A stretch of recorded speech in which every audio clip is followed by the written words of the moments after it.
Get to another quarterback with contract questions. Lamar Jackson, you see him out there in the Ravens, a totally different situation because the former MVP doesn't have an agent. You saw yesterday multiple Ravens posting on social media about their QB being there, how much it means to them and this team. Here's more.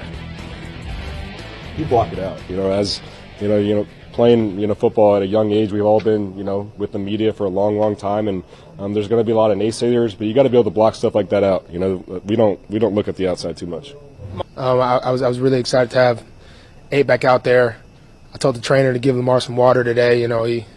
He needed it, I think. So I've been messing with him a little bit. Having 8 back is great. We got some great work in OTAs without him and everything. So having him back, everything's elevated. The Lamar-Mark connection is looking good. The Bateman connection. Give him some water. Nothing like a little minicamp trash talk. Why not? Robert, this offense relies heavily on Lamar. You spent time there with him. You know him well. You know their approach well. What should be their strategy in using their quarterback? Well, I can tell you right now, the Baltimore Ravens cannot ask Lamar Jackson to be Superman all the time. Now, he is the most dynamic offensive weapon in the game today, but they have to find ways to take some pressure off of him. If you ask him to make every play in every single game for 17 to 21 games throughout a season, he's not going to be able to hold that up into the playoffs. So listen, they brought in offensive line help. They're going to get back their top 3 running backs in J.K. Dobbins, Gus the Bus Edwards, and Justice Hill off of injury from last year. And I know for a fact that they need to establish James Prochet and Devin Duvernay in the passing game. I worked extensively with those guys when I was there, and I know they're ready to carry more of the load. But what the Ravens have to do is they have to find other answers in the playoffs aside from Mark Andrews and Lamar Jackson, because teams are going to try to make them play left-handed when they get to the big-time playoff football. So they need to use the regular season to figure out how to find those other answers and not just fall into the trap of letting Lamar do everything every single game.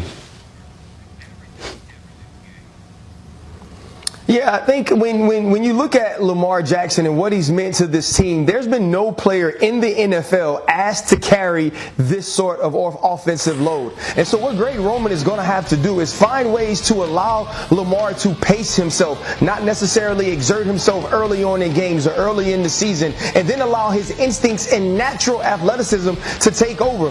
There will be plays or there will be games where we watch him rush for over 100 yards. He'll throw for over 300 yards. But it has to rely on the other players on this offense, this great defense that's going to be healthy this year, and the great coaching of John Harbaugh to shield Lamar Jackson from having to do too much, for putting it in his hands and saying, here, Lamar, take us to the promised land.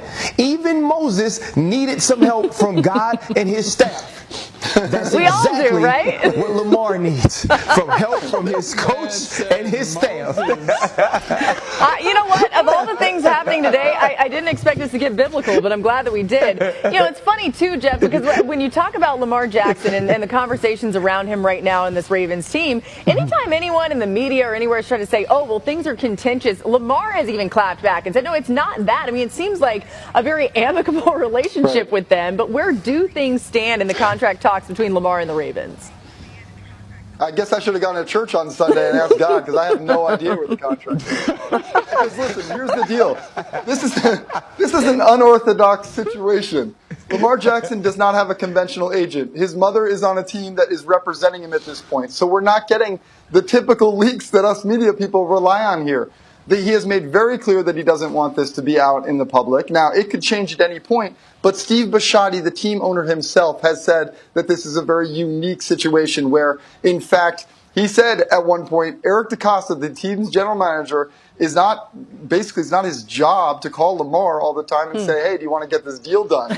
It's got to be on Lamar himself as well. And again, we don't know what the progress is at this point, but any day now, we would love to hear. Yeah, prayers up. I mean, here's the thing, guys. Lamar's betting on himself. He's saying, let me show you more and let me drive that price up even more, which we would expect him to do. I'm adding all y'all to my prayer request list, so drop those prayer requests in the bin and let's keep on going here on NFL.